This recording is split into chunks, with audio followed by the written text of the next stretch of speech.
కడపకు ఒక విశేషం. మీ లలిత జ్యువెలరీ కడపకొచ్చేసింది. అక్టోబర్ 5న బ్రహ్మాండమైన ప్రారంభోత్సవం. Lalitha jewellery, Kotireddy circle, Kadapa. Okay, అసలు ఎక్స్పెక్ట్ చేశారా? జర్నీ మంచిగా ఉంది అనిల్. నాకైతే that was quite a good journey. Okay, ఎన్ని వీక్స్ ఉందాం అనుకున్నారు? నేను ఆబ్వియస్లీ వెళ్ళినామా అంటే విన్నింగ్కే వెళ్తాము ఏదైనా. అండ్ పోయిన తర్వాత కూడా నేను I was very sure that you know నేను అందరికంటే కూడా కొంచెం మంచిగా ఆలోచన అండ్ మెచ్యూర్డ్గానే ఉన్నా. సో నా పర్సనాలిటీ, నేను స్టాండ్ తీసుకుంటా, డెసిషన్ మేకింగ్ ప్రాపర్గా చేస్తా, ఇవే నా ప్లస్ అని అనుకున్నా. అండ్ కరెక్ట్గా మాట్లాడేటప్పుడు కరెక్ట్గా కన్వే చేయడం, మాట్లాడడం ఇవన్నీ వచ్చు. And I can make good friends and good bonding. నేను ఎమోషనల్ కూడా, ఇవన్నీ నా దగ్గర ఉన్నాయి. అండ్ నేను అట్లా చేయగలుగుతాను, నేను అట్లా ఉండగలుగుతా, నా పర్సనాలిటీ చూపించగలుగుతా. నా పర్సనాలిటీ మిక్స్ ఆఫ్ ఎవ్రీథింగ్ కాబట్టి, అండ్ ఆబ్వియస్లీ మెచ్యూర్డ్ ఉంటాను కాబట్టి వస్తుంది అని ఎక్స్పెక్ట్ చేసిన. But I don't know that you know నీకేం కావాలో నువ్వు చూస్తావు లేకపోతే ఇట్లా అన్నట్టుగా నేను అనుకోలేదు. సో యా, 4th వీక్కి నాకు ఇక వద్దు అని అనిపించింది. రైట్, అదే అడుగుదాం అనుకున్నా. ఆ రోజు మీరు చాలా డల్గా ఉన్నారు. సో ఆ రోజు నాగార్జున గారు కూడా సో ఏంటి ఏదో చెప్పాలనుకున్నారు, కానీ మీకు ఐస్ నుంచి వాటర్ లిటిల్ బిట్గా కొన్ని వాటర్ డ్రాప్స్ మేము చూస్తూ ఉన్నాము. సో ఆ తర్వాత ముందు రోజు కూడా మీరు ఏమన్నారు, సో నాకు ఉండబుద్ధి అయితే లేదు, అబ్బాయి అన్నలాగా నేను ఏదో చేసుకొని బయటికి వెళ్ళి అబ్బాయిలాగా వెళ్ళిపోవాలి బయటికి అన్న వర్షన్ కూడా మాట్లాడారు. సో దాని తర్వాత మీరు ఎలిమినేట్ కావడం మనం చూస్తున్నాము. సో మాకున్న అఫీషియల్ అంటే నాకు తెలిసి మీరు కావాలనే బయటకు వచ్చారు, వాళ్ళతో కొన్ని ఇష్యూస్ పెట్టుకొని గొడవలు పెట్టుకొని మీరు బయటకు వచ్చారు. సో అక్కడ ఉండడం మీకు ఇష్టం లేదు అని చెప్పి కూడా నాకు తెలిసింది. సో వాస్తవంగా ఏంటంటారు అసలు? సాటర్డే జరిగినప్పుడు 3rd వీక్లో కూడా సార్ నాకు ఒక మాట అన్నారు. నేను ఎప్పుడు కూడా నేను పోయే ముందు నాకు అర్థమైంది ఏంది, టీం కూడా నాకు చెప్పింది ఏంది అంటే, నాకు సార్ జడ్జ్మెంట్ ఇస్తారు వీకెండ్స్లల్లా, దాన్ని బట్టి మీరు నడుచుకోవాలా ఏదున్నా అని చెప్పారు. నేనేమనుకున్నా నిజంగానే అట్లనే కావచ్చు నేను అండ్ అనుకున్నా. అండ్ అసలు అందరికి ఉంటుంది, మనం ఏం కరెక్ట్ చేస్తున్నాం ఏం రాంగ్ చేస్తున్నామో తెలుసుకోవాలి అనేది అందరికి ఉంటుంది. అండ్ నాకు ఫిజికల్ టాస్క్లా ఉండే, మిగతా టైంలో నాకు చాలా క్లారిటీ ఉన్నది. నేను ఏం మాట్లాడతా, నేను ఏం చేస్తానే నాకు చాలా క్లియర్గా ఉంటాను నేను. బట్ ఫిజికల్ టాస్క్ అనేసరికి కొంచెం నాకు ఎట్లా ఆడినానో నేను ఇట్లా అనేది కొంచెం క్వశ్చన్ ఉండే. ఫిజికల్ టాస్క్ అయినా మామూలుగా ఇవి ఈ ఎగ్ టాస్క్ అయినప్పుడు మరీ ఎత్తి పడేసినాం అన్నట్టు, అట్లా ఎత్తి పడేసినప్పుడు ఏమన్నా హర్ట్ చేసినామా, అట్లనే ఆడాలన్నా ఎట్లా ఆడాలనే నాకు తెలియదు. So I was like waiting for the judgement and all. ఎప్పుడు కూడా 3rd వీక్లో నేను ఏదో తినకుండా అలిగినా అని చెప్పేసి అన్నారు, విచ్ ఇస్ నాట్ ట్రూ. నేను అది కాదు, నేను అట్లా దీనికి అలగలేదు నేను. కానీ సరేలే, షోకి ఎలిమెంట్ కావచ్చు, కంటెంట్ కావచ్చులే, చిన్నదే కదా, పోనీతి సరే ఫ్రెండ్సే కదా మేము, సరే అలిగితే కావచ్చులే అని చెప్పి చూకున్నా.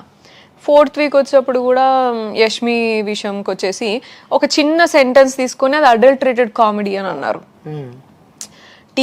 యాజ్ అ టీమ్ మీరు చూస్తున్నారు, లైవ్ చూస్తున్నారు కదా మీరు, ఇన్సిడెంట్ చూస్తారు, ఏం జరిగింది హౌస్లో చూస్తారు మీరు. అండ్ దాని తర్వాత అరగంట ఏం మాట్లాడినా, ముందు అరగంట ఏమైంది అనేది కూడా చూస్తారు మీరు.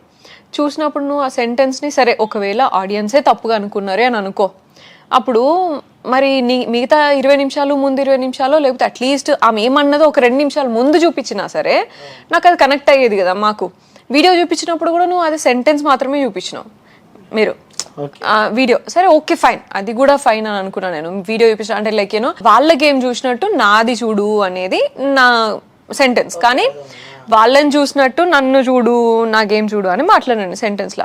బట్ ఆమె దానికంటే ముందు నువ్వు ఇద్దరిని వాడుకుంటున్నావు అన్నది, ఇద్దరు ముందు పెట్టి ఆడుతున్నావు అన్నది, ఇవన్నీ మాట్లాడింది, చాలా మాట్లాడి నువ్వు అమ్మ చెల్లి అని చెప్పేసి ఆడుతున్నావు అని అన్నది, ఇవన్నీ చాలా మాట్లాడింది. అండ్ నేను ఆ సెంటెన్స్ జస్ట్ ఆ సెంటెన్స్ తర్వాత మొత్తం అంతా కూడా ఫిజికల్ గేమ్, నా గేమ్ క్లారిటీ చూడు, నువ్వు నిఖిల్ విషయంలో ఇది ఎక్స్ప్లెయిన్ చేసిన, నువ్వు ఇట్లా అన్నావు ఈ గేమ్లో, వాడి గేమ్లో ఇట్లా చూసినావు, పృథ్వీ గేమ్లో ఇది చూసినావు, మరి నా గేమ్ ఎందుకు కనిపిస్తలేదమ్మా, సేమ్ కదా నేను కూడా చేసింది అని నేను మాట్లాడినా. క్వశ్చన్ అండ్ కన్క్లూజన్ కూడా యష్మితో అదే చెప్పిన, ఏమంటారు నువ్వు గేమ్ చూడు నాది, నువ్వు 1st వీక్ నుంచి నువ్వు నా గేమ్ క్లారిటీ లేదంటాను, ఫిజికల్ గేమ్ క్లారిటీ లేదంటాను, నేను టాస్క్లు ఎన్ని టాస్క్లు ఆడినా, ఈ టాస్క్ గెలిచిన, ఈ టాస్క్ ఆడినా, ఇట్లా అన్నీ చెప్పిన నేను. అండ్ పృథ్వీది గేమ్ చూసినా అంటున్నావు, మరి అదే ఎగ్ టాస్క్లో నేను నిన్ను కూడా ఎత్తి పడేసిన, మరి నీకు అప్పుడు రియలైజ్ కాలేదా? అండ్ ఆల్సో గేమ్ తర్వాత నువ్వే అన్నావుకి గొంతు విసికింది సోనియా, ఇట్లా ఆడింది అట్లా ఆడింది, సోనియా మాత్రం ర్యాష్గా ఆడతలేదా అని మాట్లాడినావు నువ్వు. అప్పుడు ఇవన్నీ నువ్వే మాట్లాడి ఇప్పుడు వచ్చి నామినేషన్ పాయింట్లో ఫిజికల్ గేమ్ నాకు కనిపిస్తలేదు, టాస్క్లలో గేమ్ క్లారిటీ లేదు అని మాట్లాడితే ఎట్లా తీసుకుంటా నేను? ఎక్స్ప్లెనేషన్ ఇచ్చిన సార్ ఉండి నువ్వు అడల్టరేటెడ్ కామెడీ అప్పుడన్నో ఇప్పుడన్నో అని. అది అసలు కానే కాదు సార్, అది నేను గేమ్ గురించి మాట్లాడుతున్నా, గదేంది దీనికి కనెక్ట్ చేస్తారు అని అన్నా. ఓకే. సో వీళ్ళు ఏం జరిగిందంటే యష్మి ఉండి నిఖిల్తోని ఇట్లా పోర్ట్రే అవుతుంది బయట రిలేషన్షిప్ లాగా అని మాట్లాడిందంట. నిఖిల్తో నిఖిల్ వచ్చి పృథ్వీతో అన్నాడు. నేను షాక్ అయినారు సాయంత్రం, అదేంది అసలు గేమ్ కి దీనికి సంబంధం ఏంది అండ్ ఒకవేళ అంటే నేను పృథ్వీతోనే అనాలి కదా, మరి పృథ్వీతోని నువ్వు చూస్తున్నావు నన్ను చూస్తలేవు అని మాట్లాడాలి. నేను వాళ్ళిద్దరిని చూస్తున్నావు నన్ను చూడు అని అన్నా కదా, మరి ఇద్దరిని కలిపి మాట్లాడినా కదా, మరి అట్లా చూసినా తప్పు స్టేట్మెంట్ కదా రా అది. అట్లా ఎట్లా నమ్మిండ్రా మీరు, అట్లా ఎట్లా నిఖిల్ నమ్మిండు, పృథ్వీ నమ్మడు. పృథ్వీ అది తీసుకోడు. అసలు నిఖిల్ నమ్మి పృథ్వీతో అన్నాడంట, మన ఫ్యామిలీలలో ఎట్లా పోర్ట్రే అవుతుందో రా ఇట్లా అన్నాడు. అది నిఖిల్ నాతో చెప్పలేదు, పృథ్వీనే అన్నాడు. నిఖిల్ నేను ఎక్స్ప్లెనేషన్ ఇచ్చినాక ఊరుకున్నాడు. ఇట్లా అన్నారా నేను, ఆమె అట్లా ఎన్ని మాటలు అంటుంది, నన్ను ఎంత ట్రిగ్గర్ చేస్తుంది ఇట్లా ఇలా అని ఎక్స్ప్లెయిన్ ఇస్తే ఊరుకున్నాడు. పృథ్వీ ఉండి నువ్వు ఇందాక ఏదో అన్నావు కదా అని చెప్పేసి అన్నాడు.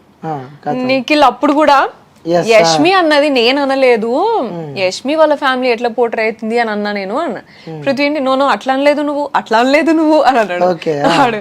నా ముందే ముగ్గురం కూర్చుని అట్లా అనలేదు నువ్వు ఇంకోలా అన్నావు నువ్వు అని అన్నాడు. సరే ఓకే అని అంటే నేను చెప్పిండు, అదే నాకు యష్మి చెప్పిన వల్ల అట్లా అనిపించింది అని అంటే, ఈ రోజు యూ బ్రోక్ మై హార్ట్ రా, నువ్వు ఆ రోజు కాదురా ఈ రోజు literally you broke my heart. నువ్వు నమ్మి నువ్వు అక్కడ వెంటనే నేను తెలిసిన దాని అయితే నువ్వు వెంటనే నో సోనియా అట్లా చెప్పదు అని నువ్వు చెప్తావు, నువ్వు చెప్పలేదు. సోనియా సెన్సిటివ్ అలాగా అలాంటి వాటికి ఆమె తీసుకోదు, ఆమె చెప్పదు అని నువ్వు చెప్పిండాల్సింది. గేమ్ క్లారిటీ గురించే మాట్లాడింది చెప్పిండాల్సింది, నువ్వు చెప్పలేదని. ఆ రోజు like I was hurt and ఊరుకున్నా, లైక్ కొంచెము లో ఫీల్ అయినా. నెక్స్ట్ డే పోయి వెంటనే యష్మికి సారీ చెప్పేసిన. సారీ చెప్పింది చూపియలే మీకు, యష్మి సారీ నేను ఆ విషయాల్లో చాలా సెన్సిటివ్ ఉంటా, నేను అట్లా మాట్లాడను, బట్ మాట్లాడితే ఐఎమ్ సారీ, నీకు అట్లా అర్థమైతే. నేను చాలాసేపు కూడా ఇదే గురించి మాట్లాడినా యష్మి, నేను నిఖిల్ వచ్చి మాట్లాడేదాకా నాకు తెలియదు, అది రియలైజ్ కాలేదు నేను, అది అట్లా నువ్వు తీసుకున్నావు అని చెప్పిన. సారీ చెప్పింది చూపించలేదు అక్కడ. So that was one of the incidents weekend రోజు మాట్లాడింది. ఓకే. అండ్ సార్ నన్ను ఇట్లా ట్రిగ్గర్ చేసింది, నేను ఎప్పుడు మాట్లాడలేదు, నేను ఎప్పుడు కూడా లో లెవెల్కి దిగి ఆమె పర్సనల్గా మాట్లాడలేదు సార్. నన్ను ఇట్లా అబద్ధం బతుకుతున్నావు అన్నది ఒక గేమ్లో లైక్ నించొని ఉంటున్నావు మహారాణి లాగా, నువ్వు ఆడలేదు అని అన్నది. సంచాలకుగా నువ్వు ఫెయిల్, ఇట్లా నువ్వు బయాస్డ్గా మాట్లాడినావు ఇట్లా అని చాలా మాట్లాడింది సార్. నేను ఎక్కడ కూడా నేను లూజ్ కాలేదు. నేను ఎప్పుడు కూడా యష్మి విషయమే కాదు, విష్ణు విషయం అయిన తర్వాత నుంచి ఎప్పుడు కూడా నేను రిపీట్ చేయలేదు. అది నేను చాలా కామ్గా మెయింటైన్ చేసుకున్నా. అంటే అది ఆమె స్ట్రాటజీ, గేమ్ స్ట్రాటజీ సోనియా అని అన్నారు.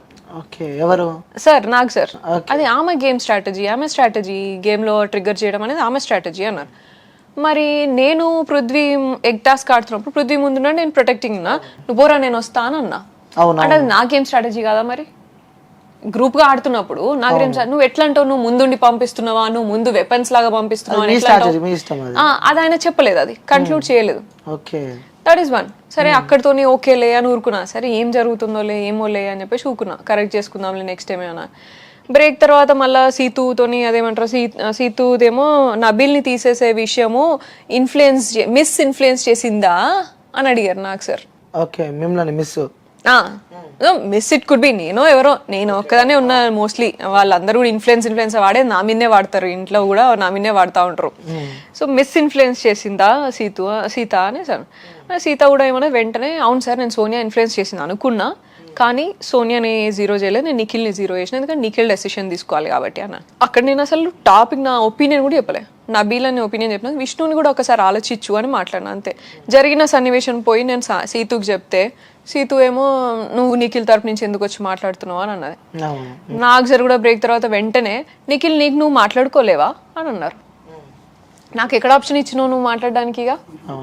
నేను మాట్లాడడానికి నాకు ఆప్షన్ లేదు అక్కడ. అండ్ అప్పుడే జరిగింది. సరే మిగతా ఎపిసోడ్స్ మిగతా అన్ని అంటే సరే వాళ్ళకి టైం లేదు, ఏదో లీడ్స్ ప్రకారం పోతున్నారులే ఇట్లా అనుకొని నేను ఏదన్నా ఊరుకోవచ్చు. బట్ అప్పుడే వెంటనే జరిగింది, 5 minutes 2 minutes జరిగిందే మీరు కన్వే చేయలేకపోతే అప్పుడు మీరు ఫాల్స్కి స్ట్రెంగ్తెన్ చేస్తున్నారు, నా నిజంకి మీరు స్ట్రెంగ్తెన్ చేస్తలేరు కదా. సో నేను హర్ట్ అయినా అక్కడ. మీరు పోర్ట్రే ఏ చేయాలనుకుంటే అదే చేస్తారు అని నాకు అర్థమైంది. మీరు ఎవరినైతే హీరో చేయాలనుకుంటున్నారు వాళ్ళు చేస్తున్నారు, మీరు జీరో చేయాలనుకున్న వాళ్ళని జీరో చేస్తున్నారు నాకు అర్థమైంది. ఏదైనా మాట్లాడలేకపోతున్నారు. ట్రూత్ అనేది బయటికి వస్తలేదు. ట్రూత్ ఏంటిది అనేది చెప్పాలి కదా మీరు. జడ్జ్మెంట్ ఉన్నప్పుడు నువ్వు హింట్స్ అంటే ఏం హింట్ అది నాకు అర్థం కాలేదు. సార్ హింట్స్ ఇస్తున్నారు అని చెప్పేసి అన్నారు. తర్వాత ఏం హింట్ అది? ఇన్ఫ్లుయెన్స్ చేయడం హింటా? నువ్వు మీరు వీడియో చూపించచ్చు కదా కరెక్ట్గా. అక్కడ ఏం జరిగింది సన్నివేశం, నిఖిల్ డెసిషన్ చెప్పిండు, మేము విష్ణు కూడా ఆలోచించి ఒక్కసారి అని అన్నాము. మరి అది వీడియో చూపించచ్చు కదా. ఇన్ఫ్లుయెన్స్ చేయట్లేదమ్మా ఆమె అని చూపిస్తే ఎంత స్ట్రాంగ్ అవుతుంటుండే. అండ్ నేను 2 weeks నుంచి కూడా నాకు ఐసోలేట్ చేస్తున్నారు అని మీరు అందరు చూస్తున్నారు కదా. మరి అట్లీస్ట్ టీం అంతా చూస్తున్నారు కదా. ఇప్పుడు నేను కెమెరాకి చెప్పనంత మాత్రాన అరే ఆమె ఎక్కడన్నా ఇదంతా కరెక్ట్గా మాట్లాడుతుంది కదా, ఎక్కడన్నా లో ఫీల్ అవుతుంది కావచ్చు, let us give her like ఇది సపోర్ట్ అన్న ఇద్దామా. ఇది కదా కావాల్సింది జడ్జ్మెంట్లా. నేను ఫాదర్ ఫిగర్ నుంచి ఎక్స్పెక్ట్ చేసేది ఇది కదా.